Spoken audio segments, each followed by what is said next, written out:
փորձում է այսօր ամբողջ դիսկուրսը բերել մեկ հարցին, ոչ թե ոնց անենք, որ հաղթահարենք դժվարությունները, այլ ոնց անենք, որ ենթարկվենք այս դժվարություններին։ Սա է այսօրվա հիմնական, այսպես ասենք, իշխանության կեցվածքի մոդելը։ Կրկնեմ, ոչ թե հաղթահարել դժվարությունները, այլ ենթարկվել այդ դժվարություններին։ Եթե ճնշում են, ուրեմն հետ քայլ արա, եթե բան են պահանջում, կատարի պահանջը, միգուցե այդ բան քեզանից պահանջողը ինքը հետ քաշվի իր պահանջների մեջ։ Հետ չի քաշվելու։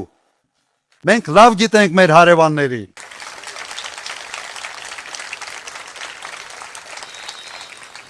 Այս իշխանությունը իր տեսակով, իր կարգախոսներով մահաբեր իշխանություն է։